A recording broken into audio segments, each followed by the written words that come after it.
Pernahkah Anda bertanya-tanya apa sebenarnya arti menyerahkan hati sepenuhnya kepada Tuhan? Apakah mungkin mengikuti Yesus sambil tetap mempertahankan satu kaki di dunia? Terkadang, tanpa sadar, kita mencoba menyeimbangkan keduanya. Kita ingin merasakan hadirat Tuhan, tetapi tidak ingin melepaskan apa yang menahan kita di sini. Kita hidup terbagi antara yang suci dan yang duniawi, antara keinginan untuk menyenangkan Tuhan dan keinginan untuk tetap mengendalikan hidup kita sendiri. Namun kebenarannya adalah tidak ada jalan tengah ketika menyangkut Tuhan. Kita atau sepenuhnya bersamanya, atau kita jauh, meskipun terlihat dekat. Firman Tuhan jelas. Dalam Yakobus pasal 4 ayat 8 tertulis, "Dekatlah kepada Allah, dan Ia akan dekat kepada kamu." Janji ini penuh kuasa, tetapi juga disertai panggilan. Bersihkanlah tanganmu, hai orang-orang berdosa, sucikanlah hatimu, hai orang-orang yang memiliki pikiran bimbang. Tuhan tidak menginginkan separuh dari kita. Ia tidak menginginkan cinta yang terbagi, iman yang setengah hati, atau pengabdian yang dangkal. Ia menginginkan hati kita sepenuhnya, tulus, dan sepenuhnya tunduk. Karena ketika kita menyerahkan diri sepenuhnya, Dia mendekat, menguatkan, dan membentuk kita sesuai tujuan yang telah Ia sediakan untuk hidup kita. Yesus juga berbicara tentang hal ini dalam Matius pasal 6 ayat 24. Tidak seorang pun dapat mengabdi kepada dua tuan, sebab ia akan membenci yang seorang dan mengasihi yang lain. Ia memperingatkan kita bahwa kesetiaan kita tidak bisa dibagi. Dan jika kita mengganti kata uang dengan apapun yang menempati tahta hati kita, entah pekerjaan, citra diri, kecanduan, atau bahkan ketakutan, kita akan menyadari betapa pentingnya mengevaluasi kembali apa yang benar-benar menjadi pusat hidup kita. Apa yang telah menguasai hati Anda? Di mana fokus Anda ketika tidak ada yang melihat? Dalam Wahyu 3, Tuhan berbicara tegas kepada mereka yang hangat-hangat kuku. Aku tahu perbuatanmu, bahwa engkau bukan dingin dan bukan panas. Andai engkau dingin atau panas, tetapi karena engkau hangat, aku akan memuntahkanmu dari mulutku. Kata-kata ini keras, tetapi penuh kasih. Tuhan tidak tahan dengan ketidakpedulian rohani, karena itu menjauhkan kita dari esensi iman. Yang hangat adalah orang yang tampak percaya, tetapi tidak sepenuhnya percaya. Yang bernyanyi, tetapi tidak menyerahkan diri. Yang berdoa, tetapi tidak tunduk. Dan Tuhan tidak ingin kita hidup seperti itu. Ia ingin menyalakan kembali api pengorbanan, kilau pengabdian, dan gairah cinta yang tanpa batas di dalam diri kita. Mungkin Anda merasakan konflik ini dalam diri sendiri. Sebagian hati Anda ingin lebih dekat kepada Tuhan, tetapi yang lain masih terikat pada distraksi, kesenangan, dan kekhawatiran. Dan disinilah Roh Kudus berbicara, tidak ada netralitas. Anda bersamaku atau melawanku.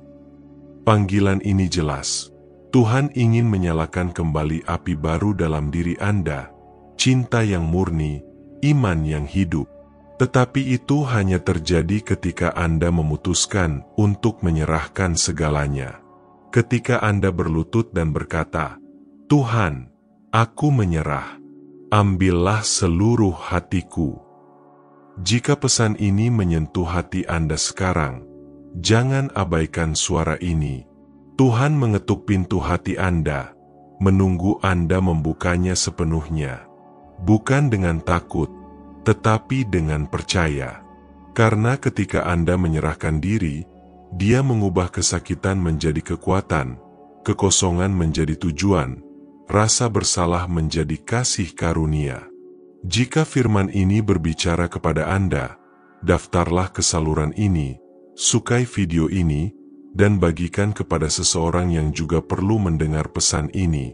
Bersama-sama, Mari kita sebarkan api cinta Tuhan dan membangkitkan hati untuk iman yang hidup dan sejati. Ketika kita memilih untuk mengikuti Yesus sepenuhnya, sesuatu dalam diri kita harus berubah. Tidak mungkin hidup terbagi, satu hari mencari Tuhan, hari berikutnya mencoba menyenangkan dunia.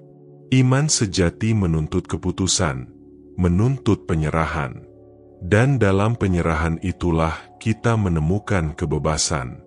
Firman Tuhan berkata dalam Roma pasal 6 ayat 16, "Kamu menjadi hamba dari siapa yang kamu taati, dosa yang berujung pada maut, atau ketaatan yang berujung pada kebenaran." Dengan kata lain, kita semua melayani sesuatu. Perbedaannya adalah siapa yang menempati tahta hati kita. Kita atau milik Kristus dan hidup dalam kebenaran, atau melayani dosa dan menuai kehancuran. Tidak ada jalan tengah secara rohani. Dunia mencoba meyakinkan kita bahwa mungkin melayani Tuhan sambil tetap mempertahankan kebiasaan, gairah, dan prioritas yang sama. Tetapi Injil memanggil kita untuk sesuatu yang lebih dalam, untuk melepaskan semua yang bersaing dengan kasih Kristus. Rasul Yohanes menulis dalam 1 Yohanes pasal 2 ayat 15-16, "Jangan kasih dunia atau apa yang ada di dalamnya. Barang siapa mengasihi dunia, kasih Bapa tidak ada padanya." Kata-kata ini bukan beban, tetapi pembebasan. Mereka mengundang kita untuk hidup dengan hati yang tertuju pada yang kekal, pada apa yang benar-benar penting. Rasul Paulus memahami hal ini dengan intens. Ia memiliki ketenaran, pengetahuan, dan pengaruh. Namun ketika ia mengenal Yesus, semua yang sebelumnya dianggap berharga menjadi tidak berarti di hadapan kemuliaan Tuhan. Ia menyatakan dalam Filipi 3 ayat 7 dan 8, "Tetapi apa yang dahulu menjadi keuntungan bagiku, aku anggap rugi karena Kristus. Aku menganggap segala sesuatu sebagai kerugian dibandingkan dengan keunggulan pengetahuan akan Kristus Yesus, Tuhanku." Paulus melepaskan segalanya untuk memperoleh sesuatu yang jauh lebih besar, kehadiran dan tujuan Allah. Dan mungkin inilah yang Roh Kudus minta darimu hari ini, bukan untuk mengambil sukacitamu, tetapi untuk memberimu sukacita yang tidak bisa diberikan dunia. Ketika hatimu sepenuhnya milik Allah, kamu menemukan damai bahkan di tengah badai, kekuatan di saat kelemahan, dan harapan ketika segalanya tampak hilang. Di tempat penyerahan itulah kamu menemukan arti sejati kehidupan. Namun perjuangan itu nyata. Terkadang hati manusia terpecah. Satu sisi ingin mencari Allah, sisi lain ingin menyerah pada godaan, gangguan, atau kenyamanan. Itu adalah perang sunyi di dalam diri kita. Itulah sebabnya Yesus memanggil kita untuk menatap hanya kepadanya. Dalam Ibrani 12 ayat 2 tertulis, "Tetapkanlah pandanganmu kepada Yesus, pengarang dan penyempurna iman." Ketika mata kita teguh pada Kristus, segala sesuatu yang sementara kehilangan daya tariknya. Dia menjadi fokus kita, pusat kita, alasan kita hidup. Mengikuti Yesus membutuhkan keberanian. Keberanian untuk meninggalkan masa lalu, memutuskan apa yang tidak menyenangkan Allah, dan hidup berbeda di dunia yang lebih memilih kemudahan daripada kebenaran. Namun keberanian ini tidak datang dari diri kita. Ia datang dari Roh Kudus, yang diam dalam setiap orang yang memutuskan hidup untuk Kristus. Kehadiran inilah yang memperbarui, membersihkan, dan mengubah hati yang terbagi menjadi hati yang utuh di hadapan Allah. Ketika hati menyerah sepenuhnya, sesuatu yang supranatural terjadi, beban hilang, jiwa menemukan ketenangan, dan kehadiran Allah menjadi lebih nyata daripada keadaan apapun. Namun jalan penyerahan ini tidak bebas dari perjuangan. Terkadang Allah meminta kamu meninggalkan apa yang paling menahanmu, bukan karena Ia ingin menghukummu, tetapi karena Ia ingin membebaskanmu. Iman sejati membutuhkan keberanian untuk berkata, "Tuhan, meskipun sakit, aku percaya. Meski aku tidak mengerti, aku menyerahkan diriku." Dan di dalam penyerahan itu, Roh Kudus mulai membentuk hati kita, menghapus kesombongan, menyembuhkan luka, dan menyalakan kembali api yang coba dipadamkan dunia. Yesus berkata dalam Yohanes 10 ayat 10, "Pencuri datang hanya untuk mencuri, membunuh, dan membinasakan. Aku datang, supaya mereka mempunyai hidup, dan mempunyainya dengan berlimpah." Hidup yang berlimpah ini tidak terdapat pada kekayaan, ketenaran, atau kesuksesan, tetapi dalam hidup yang sepenuhnya menyerahkan diri pada kehendak Allah. Ketika kamu memilih jalan ketaatan, musuh kehilangan kekuatan untuk menguasaimu. Dosa tidak lagi menentukan pilihanmu, ketakutan tidak lagi mengendalikan keputusanmu. Kamu menjadi bebas.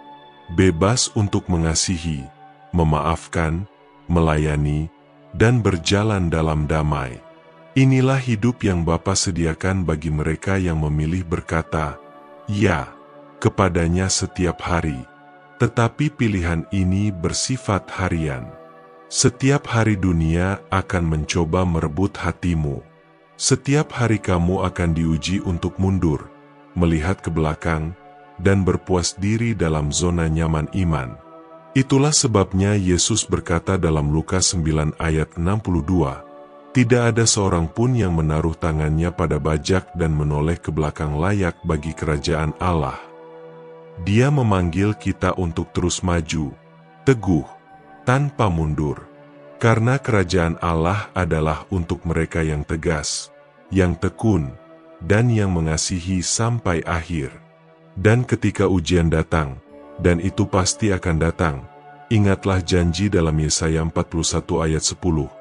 "Jangan takut, sebab aku menyertaimu. Jangan bimbang, sebab aku adalah Allahmu. Aku akan menguatkanmu, menolongmu, dan menopangmu dengan tanganku yang setia." Inilah suara seorang bapa yang tidak pernah meninggalkan anak-anaknya. Bahkan ketika kamu goyah, Dia tetap di sisimu, menopang, memulihkan, dan menegakkan. Allah tidak menolak hati yang remuk. Dia memperbarui dan mengubahnya menjadi alat kasih-Nya. Oleh karena itu, hari ini undangannya jelas. Pilihlah siapa yang akan kamu layani. Seperti yang dinyatakan Yosua pada zamannya, "Aku dan rumahku akan melayani Tuhan." Pilihan ini menentukan arah kekekalan. Ada dua jalan. Satu menuju hidup bersama Kristus, yang lain menuju kematian tanpa Dia. Dan Allah, dalam kasih karunia-Nya yang tak terbatas, mengundangmu memilih jalan hidup, jalan penyerahan, jalan iman yang tidak terbagi. Serahkan dirimu kepadanya sekarang, dan kamu akan melihat bagaimana kuasa kehadirannya mampu memulihkan semua yang tampak hilang. Jika pesan ini menyentuh hatimu, biarkan itu berbuah. Pejamkan matamu dan berdoalah, "Tuhan Yesus, ambil semua yang aku punya. Padamkan apa yang bukan dari MU dan nyalakan api roh MU dalam diriku. Aku menyerahkan seluruh hatiku kepada MU." Dan jika doa ini berbicara padamu, daftarlah di kanal ini, sukai, komentari, dan bagikan video ini agar lebih banyak jiwa dijangkau oleh kehadiran Allah. Semoga Tuhan menguatkanmu dan menjaga apinya tetap menyala dalam dirimu, hingga hari ketika kita melihatnya muka dengan muka. Amin.